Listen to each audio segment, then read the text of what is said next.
Crash Course Live is presented by Smash It Demolition Derbies, who host Bash for Cash, Blizzard Bash, and Capital City Carnage. Online at smashitderby.com. And Stirring Dirt Racing, hosts of May Mania's team show at the Golden Spike Arena in Ogden, Utah, online at stirringdirtracing.com. Reckless Abandon Derby Apparel and Derby Inc. Magazine. This is the Crash Course Demolition Derby podcast, recorded live at the FingerLakes1.com studios in downtown Seneca Falls, New York. And now your host, Chris Marquardt. Good afternoon, good evening, and welcome to this edition of the Crash Course Demolition Derby podcast. Excited to have you joining us here. You saw the photo that we put up there at the beginning of the episode as we take a minute to recognize and celebrate the life of Lenny Hirsch. Lenny, unfortunately, he passed away on, I think the news came out Saturday. Had his truck and qualified through his heat and collapsed, and unfortunately Lenny did not make it. He was 61. Always known for running the color purple. He was such a good dude, and he's really going to be missed. There's going to be calling hours on Thursday. I'm going to turn my attention here so we can make sure that we've got this. Thursday, August the 18th from 4 to 8. It's going to be at Waite Funeral Home, 850 North Main Street in Brockton. Today on my personal page, I shared the link to his obituary for anybody who's interested in leaving a memorial. They've also got an opportunity to send flowers, send cards. I think they even had a spot where you could plant a tree in memory of Lenny, which was pretty cool. That's going to be 850 North Main Street in Brockton. Celebration of his life is going to be following at Tommy Doyle's at Sidelines. That's going to be in Brockton.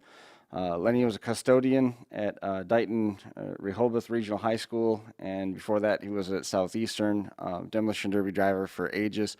If you go to his Facebook page, he's got the caption underneath the profile picture is "I've got a super heart," which is, I thought that was fairly fitting because he was just an absolutely awesome guy. It leaves a big hole for anybody who's had the chance to meet him. Jeremy Gully had made a picture of his roof sign, the main picture on the Northeast Demolition Derby page. Just a big loss and some sad news hit a little close to home on that one. So certainly thinking about Lenny Hirsch here on this one. Now, while we've got some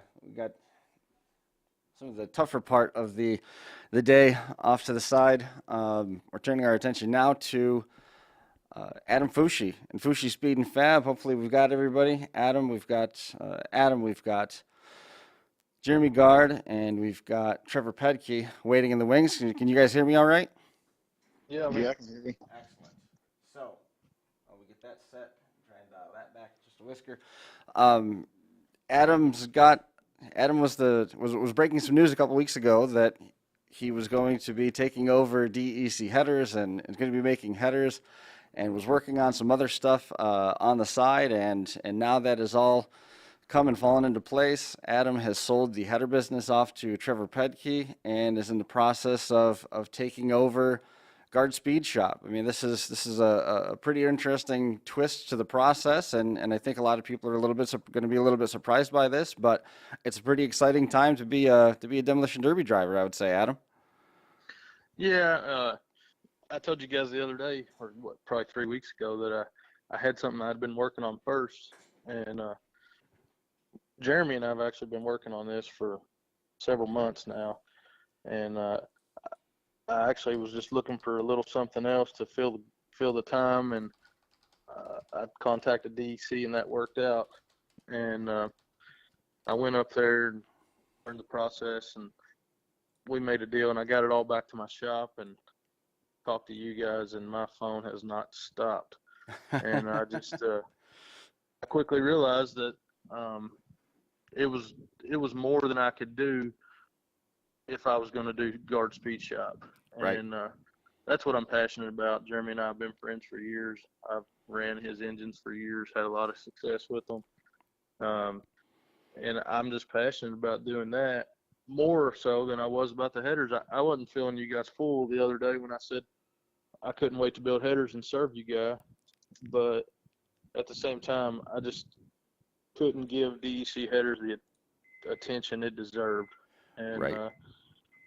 Well, in fact, when I made that announcement, I told you guys I wasn't ready to announce, and Trevor had actually posted online and kind of blew up the internet, so I had to announce, and so I'd been talking to him a little bit, and when I realized it was just more than I could do with building engines, me and him got to talking, and he's super excited, probably more excited than I was to build headers, and I'm just super excited for him, and I know he's just pumped up and ready to go, and he's going to do probably a better job than me because he's probably more passionate about it than I.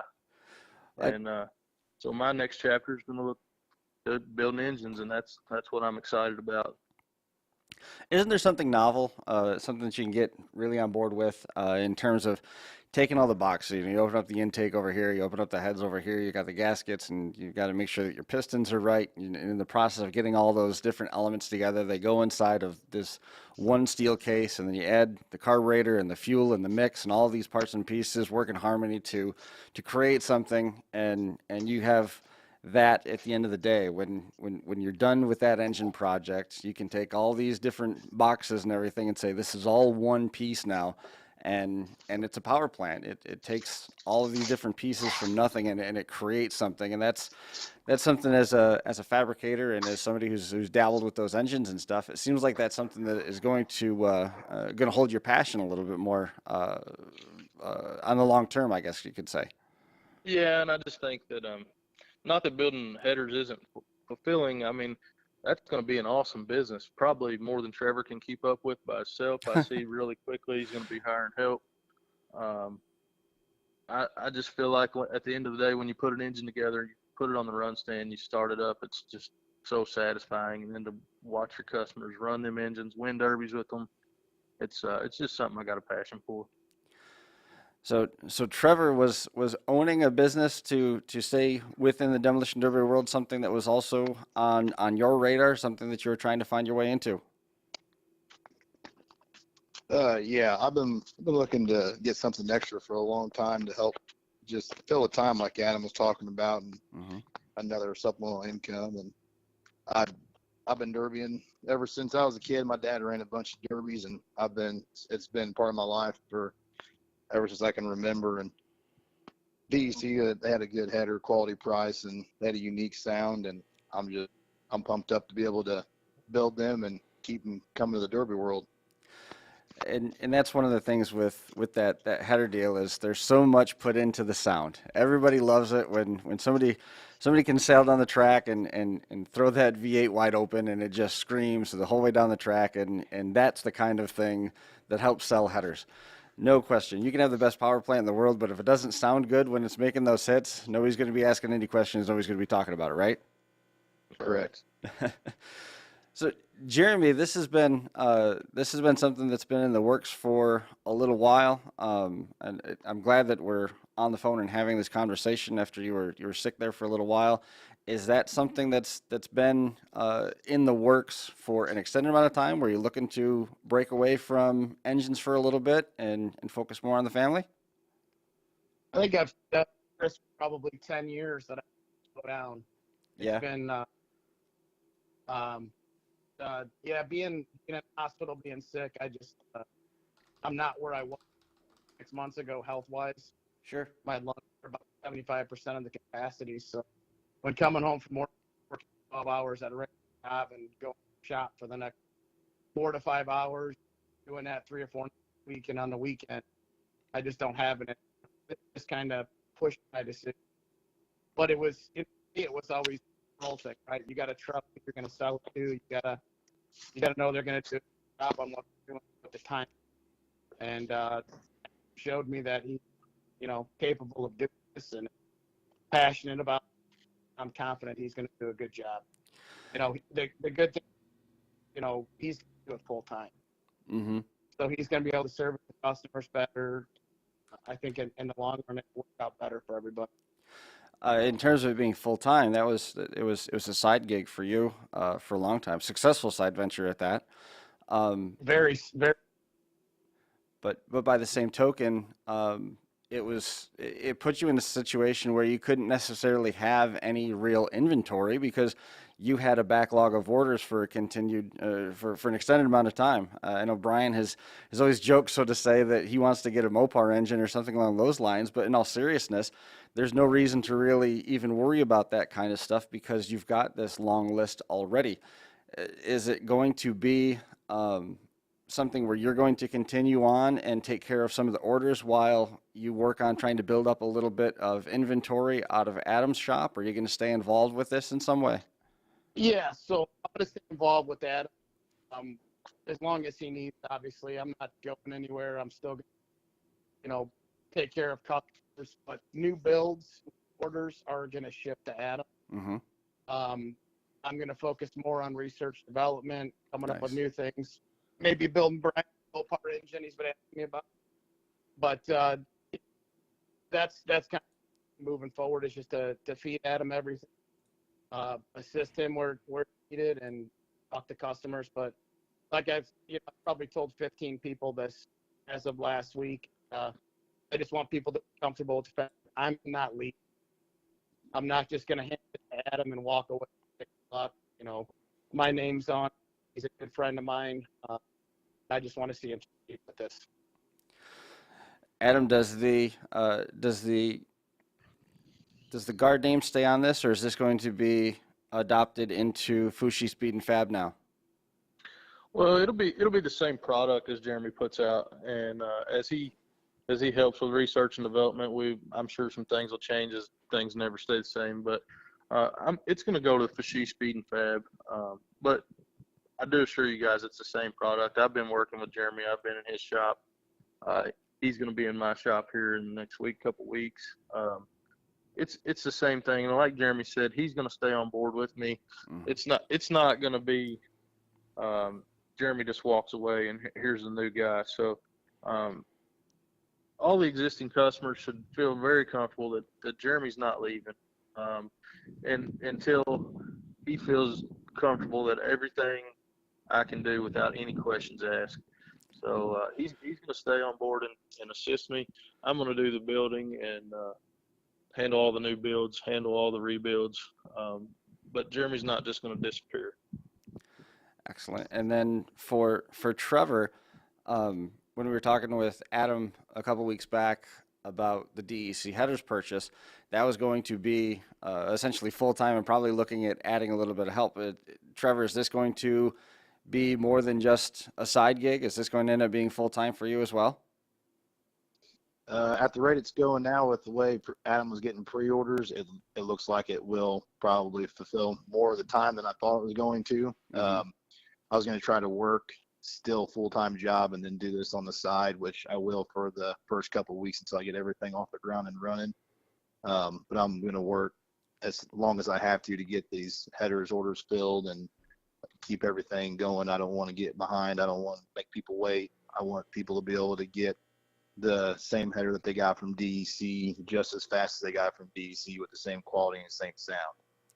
Right. And that's Chris, with that said, I had around 100 orders already that I had taken, and I had just made a list because I obviously wasn't operational in my shop yet. So anybody that's contacted me and I've told them I put them on a list, Trevor has that list. He's going to take care of you guys first. You haven't dropped off that list in any way, shape, or form. You're still at the top of his list. However, the orders came in. He's about 100 orders behind, but I know he's going to get them filled as quickly as he can. How have all the pre-order moves list, gone? You guys get left behind. I'm going to do my best to get you guys taken care of first. I'm sorry, I stepped on you a little bit there. I was asking how the move has gone. Adam's been all over the place now, moving trailer loads full of stuff. Has everything now been moved over to your place, Trevor, for the headers? Yes, everything has been moved to Illinois. We went this past weekend and picked everything up, and we got it all in one trip with the help of some great friends. I was able to get that done. And how much now has been moved to your place, Adam, for the for the engine building side of things? So actually, my shop was pretty well full with header stuff. I mean, slam full. I'm actually going back to Jeremy's this weekend. We're going to finish a couple builds that he started, and we're going to do some more training, carburetor distributor training, put a couple engines together, and then I'm going to bring back probably 85% of the stuff, and he's got a few things to button up on his end with deals he had already completed, and then when he comes down in a couple weeks to do some more training, he's going to bring that with him. Awesome. Jeremy, in all the time that you've been running Gard Speed Shop, what was the toughest thing to get a handle on in terms of the applications for Demolition Derby that might that is going to be a huge help for Adam not having to get over that hump? You know, the hardest thing probably is just being able to take a phone call and diagnose what's going on while somebody's trying to describe it or sending you a video over a cell phone. Right. That's always the challenge, right? They're like, listen to this, and over a cell phone, you're like, sounds great. So just being able to do the quick diagnosis and help the people out, it's probably been the hardest thing, and that'll take a little time for Adam to get used to just be able to diagnose on the fly, but that just comes with experience. And it's not like I'm just buying into something that I've never seen or been a part of. Like Jeremy said, we've been friends for a lot of years. I don't know how many years I've ran your engine, Jeremy, to you, how many different engines I've had.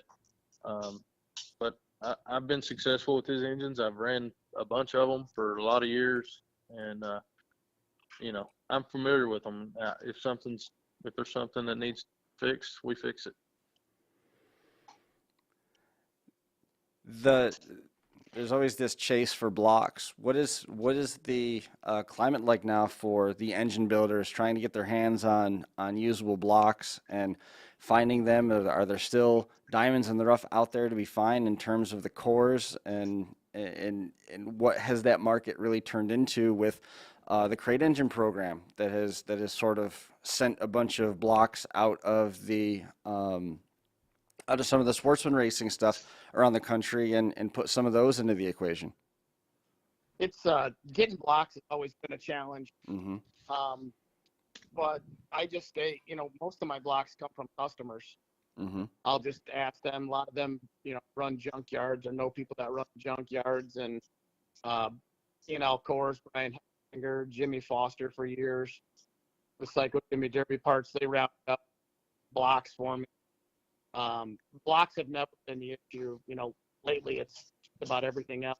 But, it's getting better, in my opinion. Is there a have you ever come across a block that you weren't sure if you were going to be able to repair so that it was going to be usable and ended up being one of the best combinations that you put together? We get a lot of really blocks, but we have a thermal cleaner. Uh-huh. So they basically get baked, shot peened, and then tumbled. So a lot of them, you look at them and they look like hell. Right. And then once you get them cleaned up, it's like a brand new block. So the way they look, when you get them is sometimes scary, but that thermal clean machine does a hell of a job. Trevor, what's this going to mean for you in Demolition Derby in terms of being a driver? I mean, you've been driving Demolition Derby for forever, and you've been logging some pretty serious miles traveling about. We've seen you running with Bill Miller quite a bit. Is this going to be sort of the lead into staying active in the sport, but not necessarily spending as much time in the car, or is this going to be running hand in hand? Yeah, over the last I'd say this past year, I've slowed down quite a bit on driving. So this is a way for me to stay involved and do something I'm passionate about, but I also don't want to give up being behind the wheel neither. So I'll still run a few shows a year, but for most part of it, this is going to be how I stay active in the sport. Well, I'm glad that the phone has been so busy. And when I talked to Adam a week ago, I think that list was somewhere around, I think he had a notepad with something like 80 names on it. Now it sounds like that has swelled to over 100. One of the things that Adam was mentioning was getting the news out about the transaction before production was ready to ready to begin, and it sort of set in motion all these dominoes that almost probably felt overwhelming for everybody involved with it. At this point, were we patient enough with letting this news get out so that you feel comfortable with where you're at and able to roll into the production, or are we still unloading trailers? We still got one trailer to unload, but for the most part, all the equipment is off and at my shop. I got good friends coming over to help me this week, and we should have everything in my shop plugged in and operational to where this weekend I can start doing some trial runs. And I've been in contact with one of the guys from over there in Ohio from DC that worked there, and he's gonna help me walk me through some steps, and that way I'm not going in blind. I won't be by myself. So I'm feeling good about where I'm at, and it should not be long before I'll be able to be up and running. That's awesome.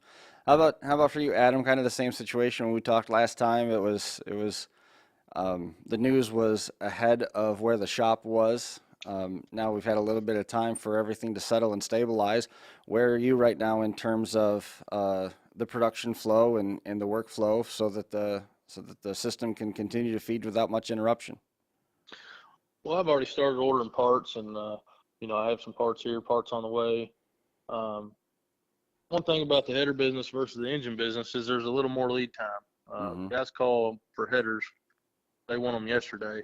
Right. And a guy calls for an engine, he pretty well understands it might be 3 or 4 weeks, depending on parts available and how far behind you are. But it seems like a bigger product like an engine versus a header, you have a little more, I don't know what it's not leisure, but a little more time to work with versus having to try to get something out the door immediately. But yeah, we're ready to start putting headers or putting engines out the door. Do you have an official header provider yet? I do, actually. I've already placed an order. You haven't said nothing to me about that yet. You didn't look at that pre-order list very close. I was just messing with you. What's the most challenging part for you in terms of putting an engine together? Not so much, trying to diagnose stuff over the phone, but sometimes you get these blocks like Jeremy was saying that are in rough shape, or you run into issues with the carburetors and setting things, and you end up putting it together and take it apart, put it together and take it apart, put it together, take it apart. Finally, you get that air fuel mix to go the right way. What's the biggest challenge for you in terms of putting an engine together, or maybe not even so much challenge? What's just the biggest headache in terms of putting engines together? Well, I think sometimes you just have to realize, even though parts are new, they're not always perfect.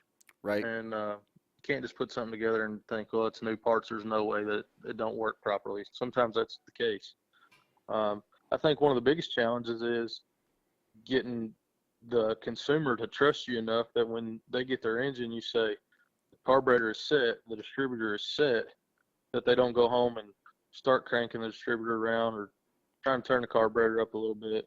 Air fuel mixture is important, and when they get these engines, when they start messing with them, that's when things don't go exactly right. I've got some... and I think that's probably the biggest challenge, because once it leaves your shop, it's out of your hands and you have no control over what's done with it. So I think it's just important that the buyer understands how important it is to leave things the way they are, and if they have questions, call and ask before you start adjusting things. Thankfully, it's a no questions asked lifetime warranty on those, right? Wrong. We got a couple questions coming in. Jason Droz is congratulations on getting your hardware too, Jason.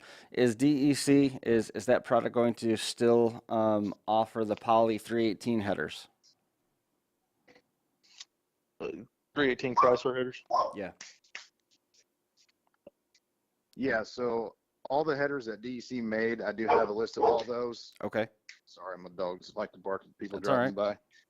I do have a list of all the headers they made, and I will be able to produce all of the same headers that they have made in the past. It might take me a little bit longer to make them since I'm not used to making them, but I do have their processes, and I will be able to produce those. Perfect. So there's an answer for Jason. And then Darren was asking, with the ownership changing, is Adam, are you going to be venturing into new territory with engines, different platforms, different build styles, higher horsepower, bigger cubic inches? Is anything at this point going to be on that expansion? While Jeremy's also working on the R&D stuff, so maybe Jeremy can shed a little bit of light on that as well. Sort of both of you, Adam, are you looking to expand or do anything different with the small block Chevy still sort of being the standard? Yeah, I mean, I think small block Chevy would be the standard. Obviously, it always has been. I think it always will be. But I see a lot of guys try to get too fancy, and it don't matter how much horsepower you have if at the end of the night your engine doesn't run. So while we try to put out a decent amount of horsepower, it's still got to be dependable. Sure. If it's got big horsepower and don't run with no water for 10 minutes, then it's useless. Right. So really, I think we're going to stay with the same engines that Jeremy's producing. They're proven, and we're going to stay with that. Now, like I said, Jeremy is going to do a little R&D, and we'll mess with some stuff like that, but it won't be available to everybody until it's proven. And once we get real comfortable with all that, and there is a lot of guys around here that run some bone stock stuff that have to have Ford engine in a Ford car. Right. And we might dabble into that a little bit, but for right now, we're going to stick with what we know, and we're going to build small block Chevys. At this point, also in terms of fuel injection, I've heard some discussion about the fuel injection system, and then with stuff like alternate fuels between E85 and ethanol. Everything at this point is already set up to handle all that stuff, right? That's not anything that's particularly nouveau. No, a lot of my right now will run meth carburetors. Right. So I mean, a lot of that stuff is just an easy crossover. Sure. You care to tip your hand on anything that you've got on the radar for that R&D stuff? We've got some that letters are running right now. Yeah. We've done some pretty solid 355 engines last year, and just to see in a couple months when we get one of them back, how everything looks. So that would be the newest platform that I. Gotcha. When you're putting together something with a 355 cubic inch displacement deal, is that because you're opening up the cylinder walls themselves, or are you doing that just off of the stroke and the heads? The 355, or if we build that 305 stroke, obviously you get cubic inches from stroke, and our 3 same way, but bread and butter's always been 355. Yeah. Across the country. That's what's won the most, big shows and right. Been the most consistent. The that question sort of leads me to another thought that was from Darren Brown up in Buffalo, Minnesota. The small block Chevy, it's always been the standard because it's always been the standard. I don't really see how anything is going to replace that because the parts are so mass produced and it's so readily available from all over the walks of motorsports, from circle track to dirt track to rat rodders and car restorations to demolition derby. Those parts are in the most demand. So because of that, there's going to be more of them available out there. I don't really see how we would see a big block or a different Chrysler power plant really starting to gain major traction in our sport, within our industry, just because the price, it's cost prohibitive. It's going to cost you too much money because the parts aren't there the same way it is for the Chevy stuff. Yeah, if you've ever put a Mopar engine together from scratch, you can about double the cost of parts from a small block Chevy. Right. So it's a cost thing. There's some people building LS engines and having success with them, but for me, it was a time issue, Mm-hmm. So I don't think we'll ever get into the LS market. I think that's something that I'm not really interested in getting into, but I think for the most part, the small block Chevy is going to be around the longest. Sure. Well, it's inevitable. I mean, it always has been. I don't see anything that's capable of replacing it. When you were talking about the new parts, and just because they're new, that the assumption might be that it's supposed to work perfectly, um, for Jeremy and for Adam at this point. Uh, do you find yourself ordering a couple different combinations of pistons to find out which ones are the closest in weight so that you can get that engine as balanced as you possibly can, and then use the best 8 on this engine, and then the next best 8 go into a different engine, and then the worst 8 go back to the manufacturer? So with pistons, we balance everything. So the weight of the pistons, you know, across, out of 8 that you get is usually pretty consistent. Right. The biggest thing lately has been my castings, Mm-hmm. and then with the hydraulic, if you do rollers, the regular hydraulic flat tappet lifters. Right now, there's only one manufacturer out there that I trust, and that's Howard's Mm-hmm. for like flat tappet.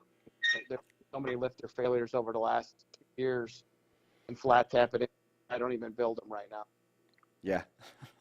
And then, there's been, different head casting, Dart World. Dart has actually re-signed their contract with their original forging outfit. Okay. So they should be able to get things back into production. He's saying by October, November, things will be back to normal as far as having things in stock and able to get them in a 2 to 3 week turnaround. But right now, my Dart rep's 750 Dart blocks behind right now. Wow. Wow. I think if you asked other engine builders, they probably tell you one of the hardest things to get is cylinder heads right now. Right. Is have you had any input, Trevor or Adam, on supply chain issues for just raw materials for the manufacturing of the headers? Did DEC tip their hand that there was any challenges in the midst of what we're in right now, or anything that's going to improve down the line?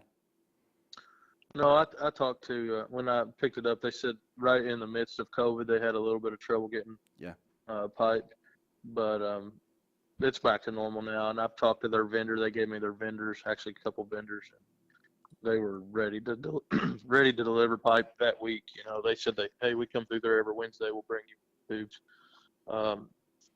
Trevor's right there near Bill, and I think Bill already does some exhaust work in his mechanic shop. I think they have a vendor there that they're readily getting pipe from, and I don't think that's going to be an issue at all. Excellent. Tony Godwin, he's checking in. Correct me if I'm wrong, Trevor. No, I don't foresee any issues with getting supplies, flat steel for flanges, nor pipe for the tube for the headers. So we shouldn't fall behind because of raw materials. Have you got? And too, it helps. There's a plasma table that would come with DEC. You're cutting all your own flanges, build all your own collectors. So I mean, really, you just need flat plate and tubing, and that's it. Obviously, welding wire and gas, but that's not an issue. But so I mean, really, Trevor will be making all his own stuff. He'll be cutting his own flanges, building his own collectors, bending his own pipe. So really, he don't have to depend on anybody but himself. That's always a good situation to be in, right? Yes, not having to outsource anything always saves time. Coming back to that outsourcing thing is with the engines. That these engines are not in a very kind environment, and an engine might come back to get freshened up, and you got a ding in the cylinder wall, or it got too hot, or for whatever many reasons that you can come across. Jeremy and Adam, is that something that you were able to take care of in-house as well? Taking care of the cylinder walls if anything crazy happened on the inside of the block? Yeah, every engine that comes back that's been hot or needs work, we take them completely apart. We pull them down to bare block, and whether it needs honed or bored after that, depending on what happened, but everything gets honed, and the cylinders get back within back. And I think what I've already seen helping Jeremy is everything that comes back for repairs is different. You can't really every engine's going to be different when it comes back. I wasn't expecting there to be uniform repairs on those engines. It'd be kind of tough to make that leap, I think, with the different driving styles and the different environments, and there's so many variations and different, just in the materials alone. it's still stuff that's been cast. So it wouldn't surprise me any that you're seeing a lot of different variety and stuff. But it's good to hear that stuff is all taken care of in house, and that stuff isn't being outsourced either, because it's just another element that you're able to control. And honestly, Jeremy, all the times that we've talked about engines, I don't think I ever really asked that question. I sort of assumed it, but I never really knew. Yeah, we had a partnership with with this local machine shop for the last 16 years, and they're family friends before that, so it's been easy to control that part of it for me. And that's one other thing I want to say. You know, when Adam gets started on this, the machine shop work is going to be going, with me to get going, so it's the same quality, and his machine shop set up with all of the same specs, everything that we're doing, they're going to get trained as well. I don't actually know what the status is with this, or where things are at going into the conversation or going into the exchange with Gard moving over to Foushee Speed and Fab. Is Jason Koch still rebuilding Gard engines? Jason has his own engines, but yeah, Okay. Jason rebuilt some Gard engines, but he's on his own now. Okay. He's doing well. He's him and I still are in contact, but Sure. Jason's doing his own thing. I got you. Yeah, Coke Performance had evolved, and I really didn't know where that had gone either. But that's good for everybody. I mean, it's always something interesting to me when we get out there and we get into in either the cesspool on social media, where people start bantering back and forth about this is the best or that's the best, be it promoters, be it rules, be it inspections, be it whatever. You get at shows and the same banter starts going back and forth, and it almost seems a lot of times like the most spirited and most passionate arguments go with the assumption that the vendors within the Derby realm don't talk to one another. And there's conversations that happen among those people on a regular basis, and whether you're competitors running Derby cars at the same event and you just happen to cross paths, or whether it's something that's come from a friendship, those conversations are still happening, and usually it's not nearly as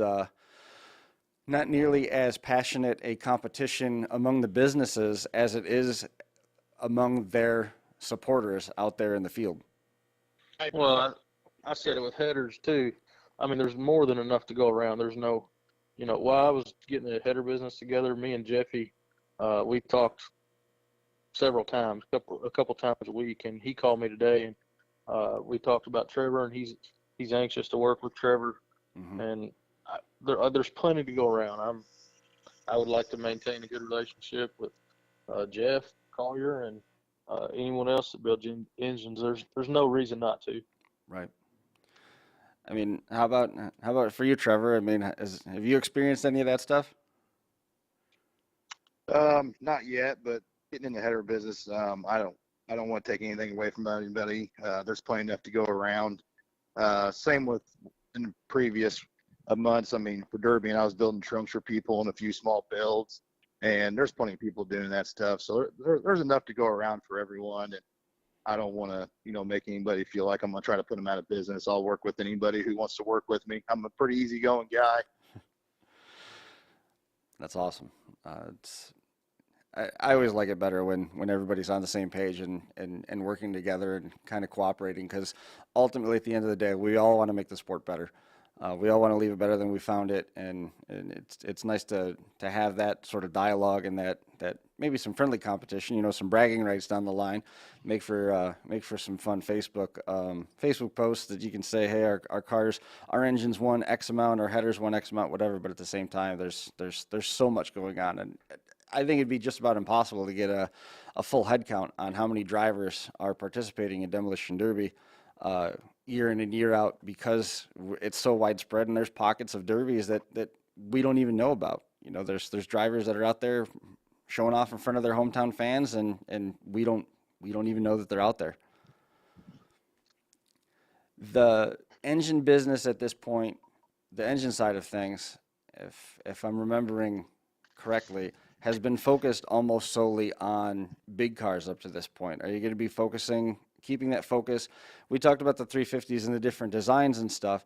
are you guys going to start considering doing anything for the compacts for the smaller displacement cars, the V6s, the 4-cylinders? No, I'm a firm believer in doing one thing and doing it good instead of doing several things halfway. Sure. And that's the biggest reason I got to where I just decided the headers was not for me, because I couldn't give them the attention they needed. And I feel the same way about engines. I'm just going to I like to do one thing excellent instead of several things not 100%. And we've already got the answer on that side of things from Trevor, saying that all the headers that were already being produced by DEC, those blueprints and those plans are in your hands. So if somebody's looking for the compact headers that we've seen before, those are eventually going to be back into production as well, right? Correct. And it'd be underneath a different name. It'd be under Pedtke Built. And I've already started on my Facebook page. The website is in the works. So I'll try to get my Facebook page up either tonight or first thing in the morning. That way, if you guys have any questions or need to reach out about their pre-orders, I'll put my phone number on there so they can personally contact me. That way nobody gets left behind. Perfect. That's I tried to get him to call it Pedtke's Pipes, but he just wasn't having it. No. Yeah. There have been some too many jokes cracked about that one, I think. Yeah. I can see where that would be problematic down the line. You said it's going to be Pedtke Built? Correct. Fantastic. And that Facebook's going to be up. That Facebook page is going to be up tonight, so you can find information about where to place those header orders. Adam is going to stay with the Foushee Speed and Fab. That one evolved when we had that conversation last time about taking over the DEC header situation. And Jeremy, is there a website or anything? A lot of that Gard Speed Shop stuff was done by word of mouth, as far as I can remember. Yeah, it's just when I advertise, I got too busy, so everything's just been word of mouth, customers, friends, referral type thing. So there's just basically I work off my Facebook page. Perfect. Well, like Jeremy said earlier, you guys got to understand he was doing that part-time. Mm-hmm. And I believe I'm right when I say Jeremy hasn't taken any new customers in, over 2 years, Jeremy? Is that right? I've taken new customers, but they're referrals. So, Right. If I don't know how to say it, I just became a little more picky with who I built engine. That makes sense. There's nothing wrong with that. I mean, So with me, I should be able to do a little more advertising and be a little more readily available. Not that Jeremy didn't try hard, but he was working a full-time job at the same time. Well, guys, I appreciate you making some time, and this is exciting news for everybody in the sport. Congratulations to Jeremy being able to focus a little bit more time at home and being able to still stay busy with the business, with some of that R&D side of things, and Adam being able to find something that was going to keep you in the sport and stay busy with it. And then Trevor, being able to tackle that business and grab hold of the headers operations. It's good for everybody, and it's good to keep those designs and stuff in the circulation for everybody that's in Demolition Derby. It's excellent news across the board.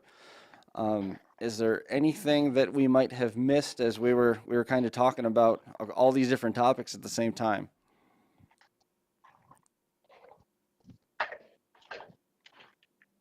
I don't think so. Jeremy, you have anything? Nope, just nothing changes for customers that have right now and people that have just received engines or are waiting on engines. Nothing changes at the department. We're still here, and that doesn't change. Like I said, I'm not going to the same phone number for 20 years. Mm-hmm. I do have five for both of these guys. I'll definitely get a second cell phone. Yeah, that's not a bad idea. I told Trevor it was frequent 10, 11 o'clock at night phone calls. And people just, people on the West Coast, they don't think about time change, and they might call you at 11 o'clock at night and not realize that, it's 11 o'clock at night here. Right. And so, yeah, it's a good thing to separate family and business. Awesome. Well, guys, I appreciate you coming on and using the show as a platform to tell everybody about what's been going on. We were lucky enough to find some switches in the guts of our production side of things, so we were able to go Facebook Live and YouTube Live at the same time tonight. It's been busy in the live chat, which is exciting for everybody. It's good to have that exchange back with the fans. Jeremy, I don't know if you had talked to Brian. Brian's brother Gary was put into the Wall of Fame at Land of Legends Raceway, and he ended up picking up a ride for Weedsport tonight. So Brian wasn't able to be here to pick on you with all of the silly Chrysler questions that he was no doubt going to throw your way. I think he's over there helping with the modified program at Weedsport, as long as they didn't get rained out. But he was really, really excited about the news with everything changing hands and being able to stay involved for everybody. And I wanted to make sure that we let you know congratulations to everybody involved with this as well from him. Thanks. I appreciate you having us on, Chris. Anytime. If anything else comes up, next week, if you sell the engine business and you get into a tire resurfacer, let me know, and we'll I was actually, that was one of my concerns when I did that, when I got rid of the header business, because I thought, well, people's going to think, yeah, he just bought a header business 3 weeks ago and it's gone too. How long is this going to last? But like I told you guys when I initially got on here, Gard Speed Shop was Plan A. Plan A never changed. I just added to Plan A, and it was too much, and I quickly realized that, and I didn't want to take away from the header business by not giving it the attention it deserves. And Trevor, I mean, he couldn't be more excited. I know he's going to do a great job for you guys. Yeah, and I'll add to that. Nobody be afraid that Adam won't do a great job, because he looked at everything the right way, and he knew that he needed to focus on one thing and not both, because both of them were a pretty big task. So it's not like he decided that he was just, I don't care about that. He knew what needed to be done to give the attention where it deserved. And thanks, Trevor. And I have all kinds of respect for having that perspective, man. To know that you're in and it's not going to work, and to be able to admit that and change gears and be able to keep your focus in one place, it's going to do you a world of good doing it that way, for sure.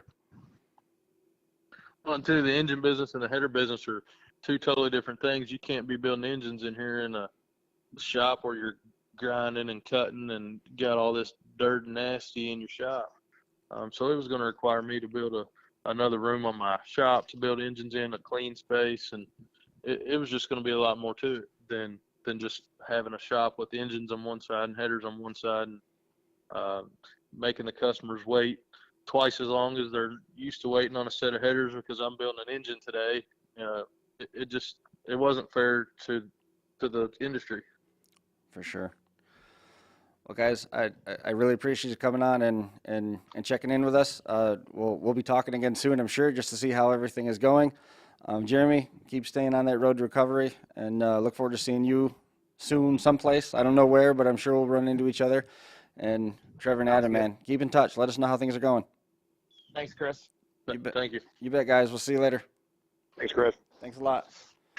There goes Adam Foushee, Trevor Pedtke, and Jeremy Gard. Again, if you notice, we do have we had our logos dressed up in purple tonight in honor of Lenny Hirsch. And you always used to tell everybody that purple is bad, and it's tough to be without him, man. Certainly going to be missed. Appreciate everybody checking in. Mark Elliott, Jeremy Builds Good Engines. Congrats to Adam and Trevor. Rob Oswalt checking in. Jamie Frost, nothing better than a Gard 355. And we were talking about Tony Godwin with the LS is coming around. Jeffy Schumann popped in a little bit ago. I think that would probably be a good spot to pull this particular video up and tell you a little bit about Jeffy's Fab Farm. Jeffy's Fab Farm in Fredericksburg, Virginia specializes in all of your demolition derby needs. We've got you covered from bumper to bumper. Whether you need headers, shifters, harnesses, fueling systems, or complete turnkey setups, Jeffy'sFabFarm.com can help. We've even got a Canadian branch to help our northern customers. With over 16 years in the industry, we've got the knowledge and experience needed to provide the highest quality parts and put you in the winner's circle. Visit our website today or call Jeff at 540-907-3390. Fabby says the best parts come from the farm. Jeffy'sFabFarm.com. All right, and we'll be right back. We'll give you an update on everything going on with Smash It and everything going on with the Unified Point Series and Hardcore. We'll come back and we'll recap some local results for you as well.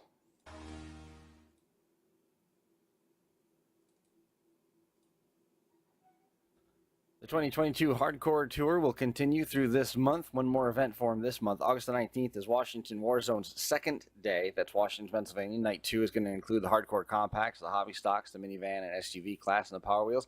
And then that leads us to the crown jewel of the Hardcore Tour, September 3rd and 4th. It's Labor Day Lockdown in the Great Stoneboro Fair. September the 3rd is the Hobby Stocks, Youth Compacts, Street Stock Compacts, Minivans, and Trucks. Full-size trucks and the Power Wheels. September the 4th is the Youth Full-Size, Hardcore Limited Weld, Hardcore Compact, Full-Size Bone Stock, and the Power Wheels. September 6th and 7th is after that. That's the Route 40 Rumble in Dunbar, Pennsylvania. September the 6th is the Hobby Stocks, Youth, and Street Stock Compacts, and the Power Wheels. September the 7th, Hardcore Limited Weld, Hardcore Compacts, and the Power Wheels. Some results from the weekend for you, Cass and Cole County. Hardcore Compacts, first place was Ricky Yeager over Justin Yeager. Michael Hildreth was third. The Hammer Award went to fourth place, Jackson Salisbury. In the Hobby Stock, C.J. Corwin got the win over Chad Corwin. George Kelly, Caleb Kelly, and Chad Corwin won the Hammer Award at the Cass and Cole County event. And then the first night of Washington Warzone was Saturday. Little Well full-size Chad Corwin got the win there over Justin Yeager and Mark Siopa. Jason Walker was fourth. Justin Yeager got the Hammer Award. Street Stock Compact, Melanie Reed got the win. Brandon Kenny, Chase Fairbanks, Jason Walker. Second place, Brandon Kenny got the Hammer Award. Bone Stock Full Size, Steven Sickles and Mark Metz. J.D. Lorene, 1, 2, 3 in the Bone Stock Full Size. And again, that really shuffled the standings a little bit. Dylan Robbins was fourth and got the Hammer Award. And then Youth Full Size, C.J. Corwin over Roman Simonelli and Jennifer Bear. Keep up to date with everything happening with the 2022 Hardcore Tour online at hardcorederbypromotions.com.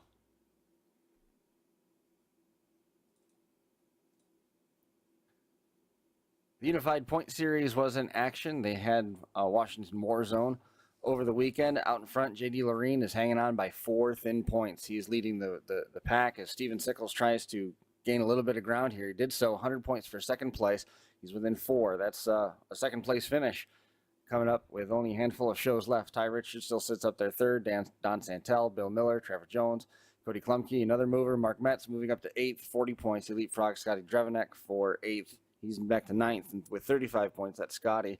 And then tied for 10th, Corey Buddy, Dennis Hogan, and Daryl Myers with 28 points. The month is a little bit busy here with the final week or so. Big Boy Promotions in Mercer County Fair, Saline, Ohio on the 18th. And then on the 20th and the 27th, both are TNT shows, Berrien Springs, Michigan, and then Hart, Michigan. That's the Oceana County Fair. And then we'll be back in Pennsylvania for Labor Day Lockdown in Stoneboro on September 3rd and 4th. Right now, as we stand with some results for you. Washington Warzone, full-size limited weld. Chad Corwin got 10 points for that one. Street Stock Compacts was Melanie Reed. Steven Sickles' win in the Bone Stocks helped move him up to that second place spot. And then C.J. Corwin got the win in Youth Full-Size.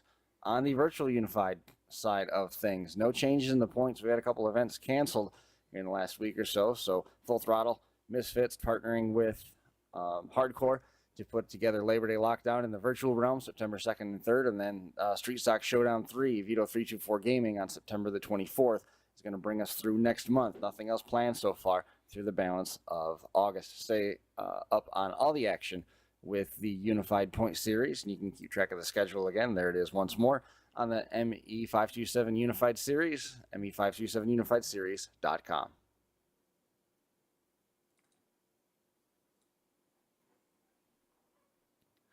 Smash It Demolition Derby has a couple nights off before they get ready for the Miami County Fair on the 17th, and then on the 18th it's Henry County. The trip to Kentucky to Boyd County Fair is on the 19th of August. 23rd and 24th is the two-day show over at the Portage County Fair, August 23rd and 24th, the 26th and 27th. It's going to round out the month of August, Allen County, and then Darke County. And then we get into the one show for September on the 4th and 5th in Stark County, and then Coshocton County on the 1st of October, the 14th and 15th, Fairfield County, and then the fall cleanup show at Preble County is scheduled to go on the 15th of October.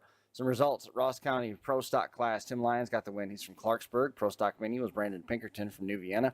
Street Stock full-size winners, Mark Clifford and Terry Crow from Bainbridge and Chillicothe. And the Street Stock Mini, Zachary Bryans from Chillicothe and Brent Anderson from Winchester.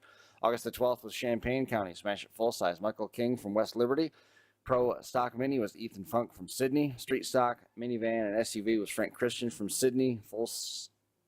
Street Stock full-size was Dusty McCoy from London. And then the Street Stock Mini class, there was 3 flights. Ryan Rui won 2 of them. He's from St. Paris, and Doug Lewis won the second, the one that was in the middle. He's from Urbana. For additional rules, results, classes, and upcoming shows, visit Smash It Derby at smashitderby.com. RPM Group is a progressive waste management business serving nearly 4,000 residents and businesses around Owego, New York. RPM Group can take care of all your waste management needs. Boasting a fleet of 2 roll-offs and 6 garbage trucks, RPM is fully insured and ready to serve. Ask about asbestos abatement and surveys, interior and exterior demolition, private parties and foreclosures, curbside trash and recycling, all that and more. Click or call, ask for Corey, tell him you heard about him here at the Crash Course Nationals, rpmgroupny.com, or 607-223-8714. All right, and a couple other things that we wanted to let everybody know about. Cass and Cole County, there was a neat story going on over there. Nettie, 90 years old, she made her Derby car debut. This was a fan long ago that wanted to drive in a demolition derby, and she was shy. She didn't want to get out in front of everybody to do an interview. Frankie talked to her underneath a shade tree for a little while. She was 90 years old. And her family would not let her drive in a derby car. So all this time, she's wanted to have the chance. They got her in a car. They let her make a hit. It wasn't under full competitive scenarios or anything like that. But nonetheless, she was able to get out there and fulfill that goal at 90 years old and make that hit, which was just so cool. They had the video and some pictures. It was really neat. Donnie Hartzell celebrated a birthday over the weekend. I saw Jody Gully. She left New York City in order to get to the Shenango County Fair in time to watch Jeremy win his heat, so that was pretty cool. Kelby Miners ran his hometown fair for the first time in ages, and it paid off. Got the first place trophy and the Mad Dog in that one, so that was kind of neat to see. Kelby was back out there in action.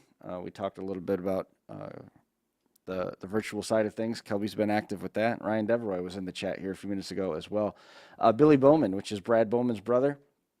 Billy got the win, 20 years in the making out there in Utah, so congratulations out to Billy Bowman, Parker Lazenby. You got to make sure you get onto Parker's page and check out the action on Parker's Facebook page. They had a video where he came flying across the track. They were trying to finish off their May Mania cars, and man, what a hit he put on. Got the rollover, so that was pretty cool to see that. That was fun to see. Tate and Todd Wire were in action. We had Pork Chop was here last week, and we've got one of the school pictures from the Wire family that when they sent that to us from the Today We Play campaign. So those guys were in action over the weekend. I saw Brad Hagen, he picked up a win. Stick was still up on Friday night, got the win. And then big thanks out to Andy Hansen for last minute parts and Eric Watilla for the car when he was having some issues. So Brad Hagen picking up a win, and Dylan Pies, he was in action up in Linden, and he had a good run, but not nearly as good as Cody Rates. Cody Rates ended up pulling down the win up there at Linden. Now he's trying to find someplace else to go finish off that compact for himself. Jay Vargo had a good run in St. Peter when Chase Vargo wheeled it to first place. He got Jay himself ended up finishing third in that, but Chase, man, he flexed some muscle. Ended up taking home the win in that, and he's only 15 years old. So that was exciting to see that the future looks bright for the Vargo crew. Brandon Thomas, he's got the last county fair on the schedule this Friday, and then he's got some results coming in relic class. As we said, that was Brad Hagen that got the win in that one. Brad Guth was second place, got the heavy hitter awards in the youth class. And Joseph Liebel ended up winning there. Brock Guth got the heavy hitter awards there. Jeannie Swenson-Liebel ended up getting the win in the ladies class. Heavy hitter was Debbie Peters, the stock trucks like we talked about, Chase Vargo. Cameron Schultz got the heavy hitter in that one. Brandon Paul won minivans. Compacts was John Stanke. Saturday, the wild cars. Colton Newhofen took the win over Jake Tate. Brett Nelson was third, and that was the heavy hitter, so it was good to see Colton back in action, putting the car in victory lane. Robert Thompson got first in the 80s class, and Colton was second. Colton Newhofen was second with heavy hitter awards in the 80s class, and then Haley Stoker won the Powder Puff over Kristen Thomas. Stock trucks, Noah Meast won that one. Minivan SUV was Brandon Paul over Colton Hewitt. Compacts, Jacob Johnson got the win in that one, and Colton Hewitt was third. Brandon Paul got heavy hitter from fourth. And then in the limited well trucks, Randy Maslowski got the win over Matthew Schwartz, Craig Peters, and Cody Martin. Steve Siopa got the win over at New Alex, Pennsylvania on Fan Appreciation Night, and Brady Morgan won the compact side of things there. Again, that was over at New Alex. Mark Kanzenbach was with Mike Tix, and they ended up getting the win in the compacts and took a win in the limo class at that fair. So that was kind of neat. That limo class certainly looked like it was exciting over there. And Mike Tix was promoting that show, if I'm not mistaken. Rounding things out here, one of the last notes: Nelsville, Aiden. I hope I'm saying this name right. Aiden Guibord ended up winning in the compact. Stock full size was Dakota Ziegler. Rick Klink won the trucks and vans. Mod minis was Tracy Miller. Semi-stock compacts was Ryan Rowan. And then Zach Johnson from Johnson Wrecking Crew ended up winning the limited welds, and that show was promoted and overseen by Derek Creetlow. So tried to cover as much as we could there. And then I can't look it up here right this second. I think Zach Herman ended up getting a win over there at the Wayne County Fair. I'm forgetting if he did or if he didn't. I know he was putting a car together last minute. I think he got a win over at the Wayne County Fair. And Craig Bedell, who we had on the show a couple weeks ago, Craig ended up picking up a win earlier this week as well. So a couple local winners there for you. In addition, we're going to take a little bit of a deeper dive into some of the stuff that happened in the last 2 weeks on the New York County Fair side of things. Once we get Brian back, we'll be talking about that stuff. I knew a chunk of the show was going to be dedicated to the conversation about Foushee Speed and Fab buying Gard engines, and then Pedtke Built buying the header business from Foushee Speed and Fab. And I didn't catch all that stuff. I saw Jason Sherman post a big thank you out to Brett Relier. He had some trouble with a trailer on the highway, but Brett was right there to help him out with that. So Brett always doing what he can to help out the folks that are close to him in Demolition Derby. And let's see, I think we've covered pretty much everything. We'll run through 2 more quick things, and then we'll call it good here for episode number 411. Demolition Derby Life magazine releases 12 copies a year and covers all of the action coast to coast for the Demolition Derby world, home of the hottest action motorsports magazine on the market. There's over 30 editions that have been published to date. A full year subscription is $119, and past issues are available. They should be coming out with another release here in the coming weeks. Make sure you jump online and follow along. Find out more about Lexi Droz and everything going on with Demolition Derby Life magazine on demolitionderbylife.com. Iron City Nationals are coming up in a little under 2 months. Friday the 9th is going to be opening night stock compacts, the Big Wayne class, 2-man extreme class, and super stock heat number 1. Pits open at 8 a.m. Saturday the 10th follows up with Power Wheels, Most Wanted Fine Art, Street Stock Challenge, full-size youth class, and then the second and third 10,000 win championships. Pits open at 7 a.m. It's at the New Alexandria Lions Club, 1874 Lions Club Road, New Alex, Pennsylvania. IronCityPromos.com for additional details. The Super Stocks, all 3 flights are going to be paying 10,000 to win and a championship belt. The Big Wayne Heavyweight class, 2,500 and a championship belt. 2-man Extreme class, 2,000 to win. Stock Compacts, 1,500 to win. 1,500 to win. Street Stock Challenge, and then the Youth Full Size, $700, a championship belt, and a fresh 9802 Crown Vic. That's all waiting for the winners at the Iron City Nationals. We're going to be going over the list a little bit later on. Online for details, IronCityPromos.com. Jeffy's Fab Farm in Fredericksburg, Virginia specializes in all of your Demolition Derby needs.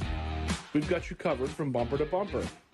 Whether you need headers, shifters, harnesses, fueling systems, or complete turnkey setups, Jeffy'sFabFarm.com can help. We've even got a Canadian branch to help our northern customers. With over 16 years in the industry, we've got the knowledge and experience needed to provide the highest quality parts and put you in the winner's circle. Visit our website today or call Jeff at 540-907-3390. Fabby says the best parts come from the farm. Jeffy'sFabFarm.com. Where'd you go? We did the derby. Ow, my head! You want to do a derby?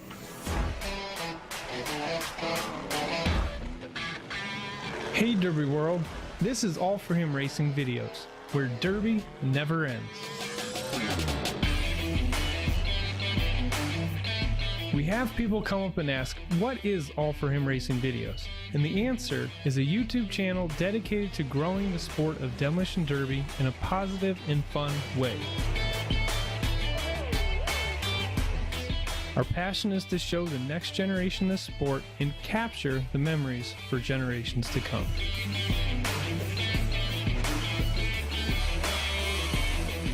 We're just trying to show that you can be a Christian, do crazy and exciting things like demolition derby, and just spread the word.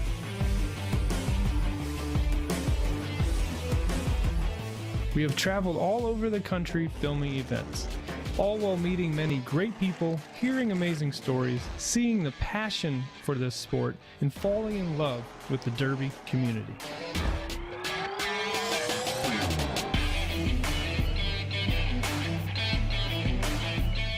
We have grown to be the largest demolition derby channel on YouTube across the world, with millions of views within our large library of videos.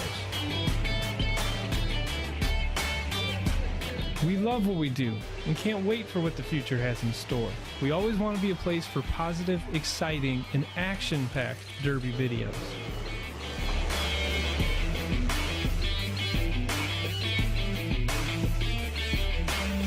Thank you, Derby World, and enjoy the videos. And once again, big thanks out to Alex Vasco, who was checking in with us on YouTube, and then all the viewers that we had. We've had a captive audience tonight, man. It's been great catching up with everybody and seeing everybody on Facebook. And I think we found a couple switches that we could try, and it seems like it worked when we were out there at New Alex on Saturday. As we continue to try and test and refine some of our process here as we get ready to break back into some of the streaming stuff that we really missed. We really missed the opportunities and to get out there and see everybody. So that's coming down the line. As well, again, we decked it out in purple tonight in tribute to Lenny Hirsch. Duncan Cram checked in and kind of relayed what happened. Ahead of that, Steve Bucknam Jr., Steve Sr., they've certainly seen their share of hills this year. Been tough with a couple of members of the family, and now this news about Lenny Hirsch here hit those guys pretty hard. So thinking of them as well, and everybody up there in that greater Brockton Woodburger community that's grieving right now. Again, services are scheduled for Thursday for Lenny Hirsch, Thursday the 18th at the Waite Funeral Home. Calling hours from 4 to 8, and then Celebration of Life is going to be at Tommy Doyle's sidelines on Ashland Street in Brockton. So we'll be thinking of Lenny. If we missed anything, I apologize. Check in with us next week, and we'll try to get that stuff on there for you. That's going to do it for this edition of the Crash Course Demolition Derby podcast. We're sure to appreciate everybody tuning in, and we'll see everybody again next Monday.